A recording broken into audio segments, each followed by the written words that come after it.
Very good morning student. आज हम बात करने वाले हैं अपने नए यूनिट के बारे में, जो कि है आपका यूनिट फर्स्ट। कौन से यूनिट की बात करने वाले हैं? यूनिट फर्स्ट की। क्लियर है आपको?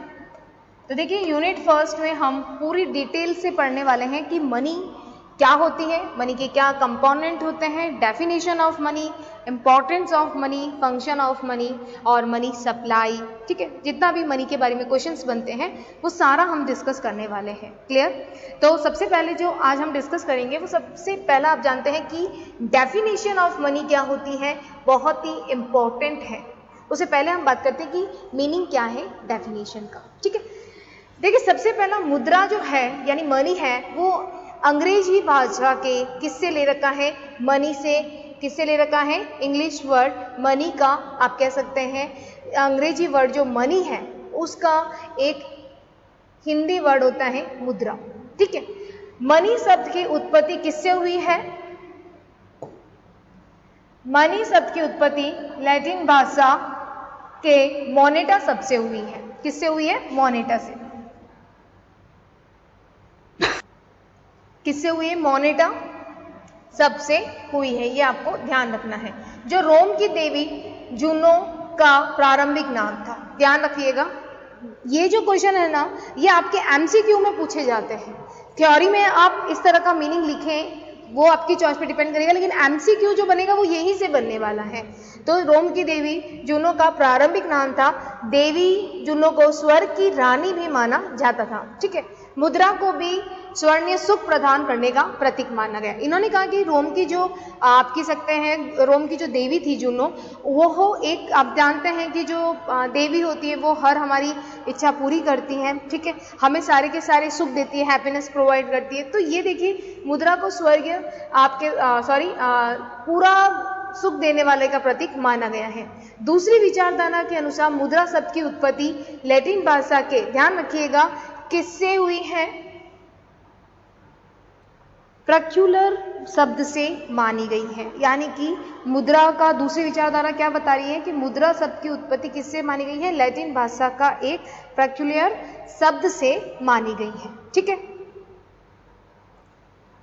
जिसका शब्द पुरुष अर्थात पशुधन से है। पशु, चूंकि पशु युग में मुद्रा के रूप में विनिमय का माध्यम थे। आप जानते हैं कि पहले टाइम में हमारा जो कह सकते हैं उस समय जो पशुधन थे उसी से हम क्या करते थे? एक्सचेंज करते थे। तो ये एक इंट्रोडक्शन है, आपको ये ध्यान रखना है। ठीक है, डेफिनेशन से पहले मैं आपको एक चीज और बता दूं कि जैसे जैसे कल्चर बढ़ता रहा, ठीक है, कल्चर जैसे जैसे आप देखते हैं कि जैसे जैसे हमारा कल्चर है यानी कि जो विनिमय है, एक्सचेंज है, वो अगर बढ़ता रहा वैसे वैसे आप देखते हैं मनी के जो फॉर्म है, मनी के जो रूप है वो बदलते रहे। ठीक है, जैसे जैसे कल्चर ने ग्रोथ की, उसके स्टार्टिंग में आप देखते हैं बार्टर सिस्टम था, उसके बाद में दूसरी करेंसी आई, मेटेलिक आए, धातु आए, फिर आपके पेपर करेंसी आए, कागजी मुद्रा आए। तो ये जैसे जैसे कल्चर ने ग्रोथ की वैसे वैसे आप देखते हैं जो एक्सचेंज के मीडियम थे वो भी बदलते रहे। तो चलिए डिस्कस करते हैं डेफिनेशन की मुद्रा की परिभाषा। मुद्रा की जो परिभाषा है उसे हमने पार्ट है, दो पार्ट में डिवाइड किया, एक विचार धारा अनुसार और एक प्रकृति के अनुसार। इट मीन्स अप्रोचेस बेस पे और एक नेचर बेस पे। ठीक है, अप्रोच बेस पे हो सकता है या फिर किसके बेस पे हो सकता है? आपका नेचर के बेस पे, ये आपको ध्यान रखना है। यहाँ हमने अप्रोचेस के बेस पे कितना टाइप बताया है? संकुचित, नैरो, विस्तर यानी एक्सपांसन, और मॉडर्न अप्रोच। यानी नैरो अप्रोच आपका एक्सपांसन हो गया अप्रोच, ठीक है, और फिर मॉडर्न अप्रोच हो गया इसका विचारधारा के अनुसार। जबकि नेचर की बात करेंगे तो लीगल, ठीक है, फिर डिस्क्रिप्टिव यानी वर्णनात्मक, और एक होती है आपकी जनरल एक्सेप्टेबिलिटी। ठीक है, यानी सामान्य स्वीकृति। तो देखिए अप्रोचेस के बेस पे 3 टाइप्स है, नैरो यानी कि संकुचित, विस्तर यानी विस्तृत यानी एक्सपांसन, आधुनिक यानी मॉडर्न अप्रोच। तो 3 अप्रोच तो यहाँ आ गई। फिर अगर नेचर की बात करेंगे तो आपकी आ गई लीगल अप्रोच, उसके बाद में डिस्क्रिप्टिव यानी वर्णनात्मक, और एक आती है जनरल एक्सेप्टेबिलिटी यानी कि सामान्य स्वीकृति पर आधारित। तो देखिए आपकी सुविधा के अनुसार यहाँ क्या लिख दिया है, जो ऑथर होते हैं उनके नाम लिख दिए। तो प्रोफेसर रॉबर्टसन की प्रोफेसर रॉबर्टसन ने बिल्कुल संकुचित परिभाषा दी। विस्तृत दृष्टिकोण में हार्टले की डेफिनेशन, आधुनिक में हम एली, मार्शल, कॉलकिन्स, इतने सारे हैं, उसमें से कम आपको 2 डेफिनेशन लिखनी है। लीगल में बहुत ही सबसे ज़्यादा जो फेमस डेफिनेशन है वो किसकी, प्रोफेसर नैप की और हार्टले की डेफिनेशन। डिस्क्रिप्टिव जिन्होंने बहुत सारी चीज़ें डाल के इसमें बताई डेफिनेशन में, वो हार्टले और विदर्स थे। हार्टले विदर्स एक ही प्रोफेसर और टर्म्स थे, काउंटर थे इनकी। और जबकि एक सामान्य स्वीकृति यानी कि हम जनरल एक्सेप्टेबिलिटी की बात करें तो उसमें वॉकर, किनले या कैंट किन्स की डेफिनेशन लर्न कर सकते हैं। तो ध्यान रखिएगा ये क्वेश्चन प्रीवियस जो हम पेपर की बात करें पहले वाले पेपर में तो 15 मार्क्स का क्वेश्चन आया था कि explain the all definitions of money, definition की सारी परिभाषाएं बताइए। तो चलिए हम 1 बाय 1 देखते हैं। सबसे पहला संकुचित परिभाषा, ठीक है। कंप्रहेंसिव डेफिनेशन बहुत ही नैरो डेफिनेशन उन्होंने दी थी कि क्या दी थी कि जब भी आप प्रोफेसर अकॉर्डिंग टू रॉबर्टसन, किसके अकॉर्डिंग है, रॉबर्टसन ने कहा money is such a commodity which is widely accepted in the settlement of its business obligation in payment of the price and other goods, यानी कि रॉबर्टसन ने कहा मुद्रा एक वस्तु है। उन्होंने किससे कंपैरिजन किया, कमोडिटी से। ये अन्य वस्तुओं के मूल्य के भुगतान करने और हमारे दायित्वों को निपटान करने में विस्तृत रूप से स्वीकार की जाती है, ऐसा उन्होंने कहा। लेकिन इन्होंने ये नहीं बताया कि और भी मनी के जो फीचर्स होते हैं उसके बारे में कोई भी इंफॉर्मेशन नहीं दी है कि जनरल इसमें लीगली होना चाहिए या इसमें सारे के सारे आपने कह सकते हैं कि इसमें और कौन सी टाइप की मनी आएगी। तो इनकी डेफिनेशन है वो बहुत ही कह सकते हैं लिमिटेशन वर्ड के कारण है, तो हम कह सकते हैं बहुत संकुचित परिभाषा है रॉबर्टसन की। क्योंकि एक तो उन्होंने वस्तु माना, दूसरा इन्होंने कहा सिर्फ पेमेंट करने का एक मीडियम है, और दूसरा इन्होंने क्या कहा है कि सिर्फ ये दायित्व जो हमारे ऊपर लाइबिलिटीज हैं कि हमने जो प्रोडक्ट परचेज किया बस उसका पेमेंट कर दो, ठीक है। एक्सटेंसिव इंट्रोडक्शंस यानी कि विस्तृत इंट्रोडक्शन में उन्होंने किसकी, प्रोफेसर हार्टले की डेफिनेशन हम बात करते हैं, हार्टले विदर्स की, ठीक है। उन्होंने क्या कहा है कि money is what does money, money क्या है, मनी क्या है, मुद्रा कह सकते हैं मुद्रा जो मुद्रा का कार्य करे, मुद्रा जो मुद्रा का कार्य करे। ये एक डेफिनेशन किसने दी है, प्रोफेसर हार्टले विदर्स की, ठीक है। अगर हम दूसरी डेफिनेशन की बात करें तो ये दूसरी डेफिनेशन की दी है कॉले की डेफिनेशन है, money is simply the purchasing power that bye things. ध्यान रखिएगा दूसरी डेफिनेशन में मुद्रा केवल क्या है, क्रय शक्ति है जो वस्तुओं को खरीदती है। दोनों अगर डेफिनेशन की बात करें तो उसमें कुछ लिमिटेशन है, क्या है कि जो हार्टले विदर्स हैं उन्होंने वस्तुओं का समावेश करा कि सिर्फ मुद्रा कार्य करेगी, ठीक है। उन्होंने आप कह सकते हैं कि और भी ऐसे बहुत सारे विस्तृत रूप से एक्सपांसिव रूप से इसको नहीं एक्सप्लेन किया, ठीक है। मुद्रा वही है जो मुद्रा का कार्य करे, ठीक है। इन्होंने ये एक्सप्लेन किया अपनी इस डेफिनेशन में। तो आपको 3 डेफिनेशन अभी हो गई है। प्रोफेसर रॉबर्टसन, ठीक है, उन्होंने सिर्फ बताया कि कमोडिटी माना और ऑब्लिगेशन ऑफ पेमेंट है कि हमें अदर गुड्स का पेमेंट करना है, ये जो हम परचेज करते हैं उसके लिए। प्रोफेसर हार्टले विदर्स ने बहुत इजी डेफिनेशन दी है, और ये आपको मैं बता दूं कि बहुत सारे कंपटीशन एग्जाम में पूछा गया एमसीक्यू में कि money is what does money, ठीक है। मनी क्या है, मनी का जो कार्य करती है, तो ये किसने दी थी, हार्टले विदर्स ने डेफिनेशन दी। जबकि कॉल ने क्या बताया, उसमें परचेजिंग पावर बताया कि money is a simply purchasing power that bye things, तो उसमें जो वस्तुओं को खरीदने की एक शक्ति होती है, ऐसा प्रोफेसर कॉल ने कहा था। क्लियर है आपको। तो ये हमने 3 डेफिनेशन के बारे में बात की। मुद्रा कोई भी वस्तु, अब देखिए यहाँ पे हम बात करने वाले हैं, यहाँ हम बात करने वाले हैं मॉडर्न यानी कि आधुनिक, आधुनिक परिभाषा यानी कि मॉडर्न अप्रोच। क्लियर है।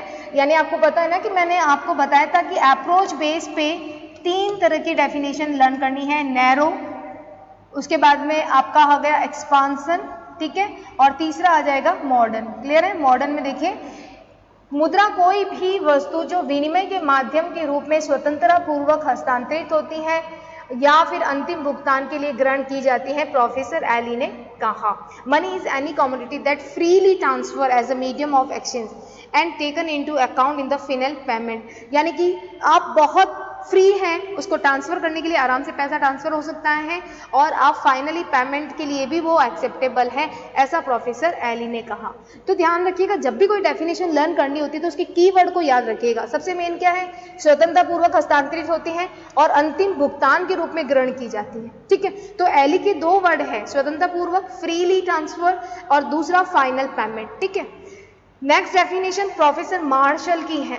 मुद्रा में वे सभी वस्तुएं सम्मिलित हैं जो किसी विशेष स्थान पर बिना संकोच और विशेष जांच के वस्तुओं सेवाओं को खरीदने खर्च के भुगतान के रूप में साधारणतः प्रचलित है। मनी में क्या है, मनी में इंक्लूड वो सारी चीजें हैं, क्या जनरली हम इसे prevalent in a particular place without any hesitation और स्पेशल इन्वेस्टिंग। देखिए, विदाउट एनी हेजिटेशन और special investigation in the form of purchase goods and service and payment of expenses. आप जानते हो ना कि जब भी हम किसी भी संकोच से कोई भी वस्तु आसानी से खरीद पाते हैं तो वो मनी है। उन्होंने क्या बताया कि मुद्रा में वो सारी वस्तुएं सम्मिलित है, वो सारी चीजें आती हैं जो विशेष स्थान पर अपन बिना किसी हेजिटेशन से हम या कोई भी इन्वेस्टिगेशन के हम क्या कर सकते हैं, वस्तुओं को खरीद सकते हैं और हमारे जितना भी एक्सपेंसेस हमने किया उसका पेमेंट कर सकते हैं, भुगतान कर सकते हैं, ऐसा प्रोफेसर मार्शल ने कहा। आई थिंक आपको लर्न हो गई है क्योंकि हमने 2 बार रिपीट किया है। बाद में सबसे इंपॉर्टेंट डेफिनेशन किन्स की। ठीक है, मुद्रा किन्स का आप जानते हैं इकोनॉमी में बहुत बड़ा कंट्रीब्यूशन रहा है प्रोफेसर किन्स, प्रोफेसर मार्शल का। ठीक है, मुद्रा वह है जिसको देखकर ऋण पसविंदों तथा कीमत पसविंदों का भुगतान किया जाता है और जिसके रूप में सामान्य क्रय शक्ति का संचय किया जाता है। देखिए, इसमें क्या बताया जा रहा है कि आप आराम से क्या कर सकते हो, इसमें एक परचेजिंग पावर का एक कह सकते हैं स्टोरेज है। तो देखिए, ये जो प्रोफेसर किन्स की डेफिनेशन क्या कह रही है, money is that by which loan covenant and price covenant are paid and in which general purchasing power is stored। क्या कह रही है कि ये हमें ऋण पसविंदा यानी लॉन पेमेंट, कीमत का जो भी है आप कह सकते हैं कीमत का जो नियम है, ठीक है, उसका वचन देना, इन सब का भुगतान करने में काम आ सकती है। ठीक है, जिसके लिए सामान्य क्रय शक्ति का संचय किया जाता है। तो यहाँ पे भी जो इम्पोर्टेंट प्रोफेसर किन्स ने दिया है ना, वो क्या कह रहा है, परचेजिंग पावर के ऊपर डिपेंड कर रहा है ये डेफिनेशन कि क्या होती है मनी में। परचेजिंग पावर का एक बहुत बड़ी शक्ति होती है जिसे हम कोई भी प्रोडक्ट आसानी से आप कह सकते हैं परचेज कर सकते हैं। हमारे जो भी लोन के पेमेंट होते हैं, कीमत के आप कह सकते हैं किसी वस्तु की प्राइस है, उसके आराम से हम दे सकते हैं। तो यहाँ पे मॉडर्न डेफिनेशन 3 है, मैंने आपको बताया प्रोफेसर एली की। उन्होंने बताया स्वतंत्रता पूर्वक हस्तांतरण, फ्रीली ट्रांसफर होगी, साथ ही साथ अंतिम भुगतान फाइनल पेमेंट का। ठीक है, फ्रीली ट्रांसफर और फाइनल पेमेंट। जबकि प्रोफेसर मार्शल थे, उन्होंने कहा वस्तु में वो सारी चीजें सम्मिलित हैं जो हम बिना संकोच के, कोई भी बिना हेजिटेशन के, या हमारी कोई भी जो हम प्रोडक्ट परचेज करते हैं तो हमारी वो मनी जो जिसका हम पेमेंट करती है उसका कोई इन्वेस्टिगेशन नहीं होता है। उसका मतलब कोई भी आप कह सकते हैं कि बार बार उसका जांच नहीं की जाती है और पेमेंट के लिए वो एक्सेप्टेबल होती है। ठीक है, तीसरी जो डेफिनेशन है वो प्रोफेसर किन्स की है, जिसमें ऋण पसविंदा और कीमत पसविंदा का भुगतान किया जाता है। ठीक है, तो ये आपको ध्यान रखनी है, ये है आधुनिक परिभाषा। ठीक है, आगे बात करते हैं हम। देखिए, अभी हमने 3 डेफिनेशन की बात की, प्रोफेसर रॉबर्टसन, प्रोफेसर हार्टले विदर्सकॉल की, और आधुनिक परिभाषा में मैंने एली, मार्शल और किन्स की डेफिनेशन को आपको बताया। ठीक है, अब हम बात करते हैं प्रकृति यानी नेचर के बेस पे सबसे पहले वैधानिक परिभाषा जो कि नेप और हार्ट्रे की है। तो देखिए, बात करते हैं वैधानिक परिभाषा यानी लीगल डेफिनेशन की, जिसमें 2 डेफिनेशन दी प्रोफेसर नेप और हार्ट्रे की, कि वे वस्तुएं ही मुद्रा हैं जिन्हें राज्य वैधानिक रूप से मुद्रा घोषित करे और वे वस्तुओं के भुगतान में विधिग्राह्य हो, ऐसा प्रोफेसर नेप के अनुसार डेफिनेशन है। ठीक है, यानी कि प्रोफेसर नेप एम हार्ट्रे की जो डेफिनेशन है उनमें क्लियर कह दिया गया है कि ऐसी डेफिनेशन, ऐसा मुद्रा जो कि राज्य के द्वारा मुद्रा घोषित कर दी जाती है, वही क्या कहलाती है, लीगल मनी कहलाएगी। क्लियर है? तो लीगल मनी में क्या होना चाहिए, उसमें स्टेट के द्वारा जो भी आपकी घोषित की जा रही है वही मनी होगा। तो money is only those goods which the state में legally declare as money. Okay, यानी कि they are lawful in payment of goods. Professor के अकॉर्डिंग, प्रोफेसर जो नैप थे उन्होंने साफ डेफिनेशन दे दी थी। प्रोफेसर नैप की डेफिनेशन क्या कहा प्रोफेसर नैप ने? नैप ने कहा कि money is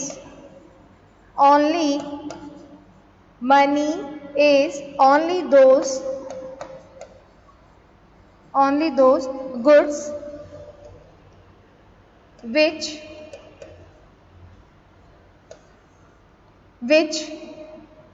the state may legally declare as money and they are lawful in payment of goods। and क्या कह सकते हैं कि मनी एंड उसमें और क्या होता है? and they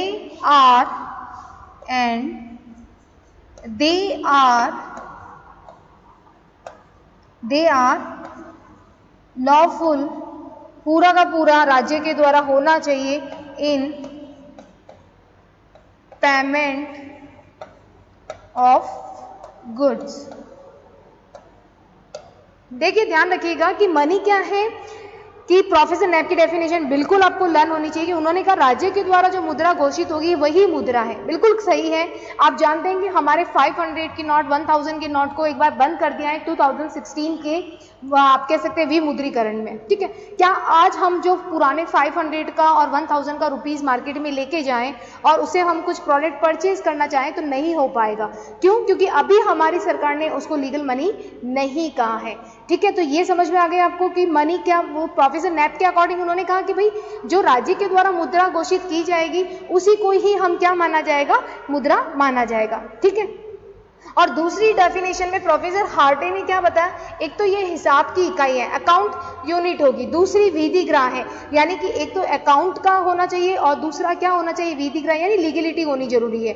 तो अकाउंट सिस्टम में भी उसे एक्सेप्टेबल हो और दूसरा आपका लीगलिटी भी हो। किसी भी वस्तु के मुद्रा होने के लिए उसके पीछे स्वीकार करने की वैधानिक बाध्यता हो। आधुनिक युग में ये परिभाषाएं आप कह सकते हैं, तो आधुनिक युग में वही आप कह सकते हैं कि वैधानिक रूप से उन्होंने बिल्कुल क्लियर कहा कि भाई आप जो आपकी सरकार है जिसको मुद्रा घोषित करेगी वही मुद्रा होगी। ये क्या बताई है? वैधानिक परिभाषा। तो ये आपको ध्यान रखनी है। क्लियर है? तो वैधानिक परिभाषा में राज्यों के द्वारा घोषित होनी जरूरी है। बात करते हैं वर्णात्मक यानी डिस्क्रिप्टिव मनी की। देखिए डिस्क्रिप्टिव जो होगा उसमें क्या मेन आपको ध्यान रखना है कि पूरा का पूरा सारी जो फीचर्स होते हैं वो सब कुछ इसमें बताया जाएगा डिस्क्रिप्टिव में। इसमें मुद्रा की परिभाषा में आपको ध्यान रखना है, प्रोफेसर हार्टले विदर्स ने क्या बताया? मुद्रा वह है जो मुद्रा का कार्य करे, फंक्शन करेगी मनी का। इसमें वस्तु के रूप में और गुणों की अवहेलना करते हुए मुद्रा के कार्यों का प्रधानता दी गई है। तो ध्यान रखिएगा कि मुद्रा वह है मुद्रा का कार्य करे, मुद्रा वो है मुद्रा का कार्य करे। ये डेफिनेशन हमने पहले भी देखी थी, लेकिन ये डेफिनेशन किसकी थी? ये डेफिनेशन जहाँ पे दी थी वो अलग था, लेकिन वो प्रोफेसर हार्टले विदर्स ही थे जिन्होंने बताया था कि मुद्रा वह है मुद्रा का कार्य करे। इसमें वस्तु के रूप और गुणों की अवहेलना करते हुए मुद्रा के कार्य की प्रधानता दी गई है। तो वर्णात्मक में उन्होंने सब कुछ, डिस्क्रिप्टिव का मतलब हो गया उन्होंने इस चीज, एक मुद्रा की डेफिनेशन में सारी चीज डाल दी। तो उन्होंने क्लियर कह दिया भाई मुद्रा तो वो है जो मुद्रा का कार्य करेगी। तो उन्होंने कहा सारी की सारी जो सारा काम करे मुद्रा का। ठीक है, इसमें वस्तु के रूप में गुणों की अवहेलना की, मनी की फीचर्स नहीं बताए बट फंक्शन को इन्होंने प्रायोरिटी दी। प्रोफेसर कॉल के अनुसार मुद्रा वह है मुद्रा का मापक और भुगतान करने का साधन है, यानी कि जिसे हम मेजर कर सकते हैं, जिसे हम पेमेंट कर सकते हैं, ऐसा उन्होंने अपनी डेफिनेशन में कहा। क्लियर है आपको? तो ये थी डिस्क्रिप्टिव कह सकते हैं डेफिनेशन, जिन्होंने डिस्क्रिप्टिव वाली डेफिनेशन में बिल्कुल कह दिया है कि money is that money act as money, जो मनी वही है जो मनी का कार्य करेगी। और इस डेफिनेशन में द फीचर्स ऑफ मनी आप कह सकते हैं ज़्यादा प्रायोरिटी दी गई है। जो मनी का फीचर्स क्या दे रखा है, मनी की जो फंक्शन है, जो मनी के फंक्शन है उसको मेन क्या दी है? प्रोफेसर हार्ले विदर्स ने प्रायोरिटी दी है फंक्शन को, लेकिन फीचर्स जो थे यानी लक्षण जो होते हैं उसको इग्नोर कर दिया इस डेफिनेशन। बट फीचर्स का मतलब होता है, सॉरी फंक्शन का मतलब होता है सभी काम। क्लियर है आपको? ये डेफिनेशन आपको लर्न करनी है, ठीक है। और प्रोफेसर जो कॉलार्ड थे, प्रोफेसर कॉलार्ड ने भी एक डेफिनेशन दी थी, money is that which is a measure of value and means of payment. ये प्रोफेसर कॉलार्ड की डेफिनेशन थी।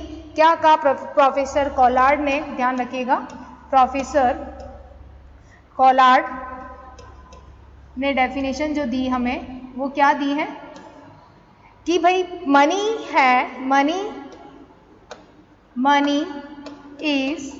Money is that which is a measure का मतलब क्या होता है? मापन करना। आप जानते हैं ना कि किसी भी वस्तु को परचेज करते समय हम पहले देखते हैं, मेजर करते हैं, ठीक है, measures. Which is a measures of value and means of payment.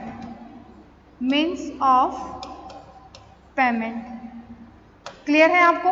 तो ये प्रोफेसर कॉलार्ड की डेफिनेशन है कि money is that which is a measure of value, यानी कि मूल्य का मापक है और भुगतान करने का साधन है। क्लियर? लेकिन इनकी डेफिनेशन में वैधानिक जो है उसको नजरअंदाज कर दिया, इन्होंने लीगलिटी वर्ड यूज नहीं किया। मेन क्या है कि वैधानिक चीज लीगलिटी को नहीं बताया, इसलिए इनकी डेफिनेशन को हम परफेक्ट डेफिनेशन नहीं कह सकते। क्लियर? अब हम बात करेंगे जो जनरल एक्सेप्टेबिलिटी वाली डेफिनेशन है उसके बारे में बात करेंगे, जिसको सामान्य रूप से स्वीकार किया जाता है। मुद्रा क्या है? मुद्रा वह वस्तु है जिसे सर्वग्राह्यता प्राप्त हो, यानी कि सेलिंगमैन ने डेफिनेशन क्या दी? जो वस्तु वही कह सकते हैं, मुद्रा वही कहलाएगी जिसमें मुद्रा में सभी चीजें हो। यानी कि क्या क्या चीजें होनी चाहिए मुद्रा में? आप देखते हैं, मुद्रा money is one thing that processor general acceptability, यानी कि उसमें सामान्य स्वीकारता होनी चाहिए। यानी सेलिंगमैन की मैं आपको डेफिनेशन बता देती हूँ। मनी इज वन थिंग्स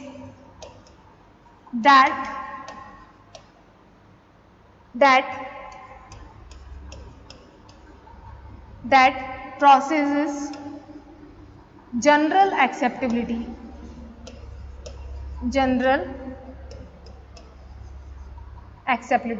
ठीक है। तो ये आपको ध्यान रखना है, ठीक है। ये दी थी प्रोफेसर सेलिंगमैन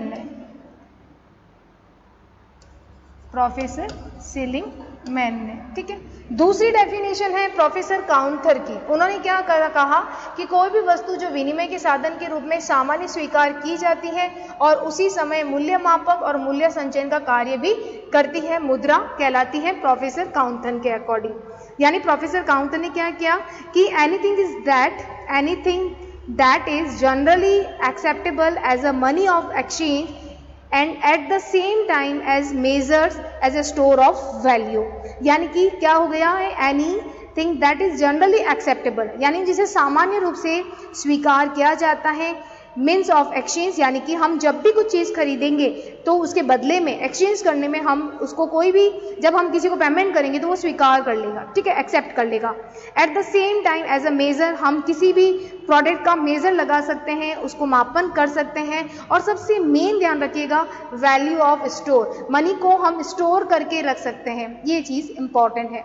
उसी तरह से प्रोफेसर कॉल ने क्या कहा? मुद्रा केवल क्रय शक्ति है जिसमें वस्तुओं को खरीदी जा सकती है। यह वस्तु जो साधारणतः व्यापक पैमाने पर भुगतान के साधन के रूप में प्रयोग की जाती है, ऋणों के भुगतान को स्वीकार की जाती है, ऐसा प्रोफेसर कॉल ने कहा था। बिल्कुल इस डेफिनेशन को भी जनरल एक्सेप्टेबल है कि हम परचेजिंग पावर है इसमें, ठीक है, बहुत ज़्यादा एक्सपांसन इसका कह सकते हैं पेमेंट करने में काम आ सकती है, हम लोन का पेमेंट कर सकते हैं। इन्होंने पेमेंट के सिस्टम को पूरा कह सकते हैं डिस्क्राइब किया, ठीक है। उसी तरह प्रोफेसर कैंट ने क्या है, मुद्रा एक ऐसी वस्तु है जो साधारणतः विनिमय के माध्यम या मूल्य के मान के रूप में स्वीकार किया जाता है, एक्सचेंज के रूप में या फिर उसका मेजर करने के रूप में स्वीकार की जाती है। तो ये डेफिनेशन हमने सेलिंगमैन, काउंथर आपके प्रोफेसर कॉल और प्रोफेसर कैंट, इन सबकी डेफिनेशन को हमने लर्न करा, ठीक है। तो money is commodity that is generally acceptable as a medium of exchange and a measure of value, ठीक है। जनरली एक्सेप्टेबल होगी, मिनिमम एक्सचेंज या मेजर भी हम कर सकते हैं। तो जो डेफिनेशन आपको ईजी लगे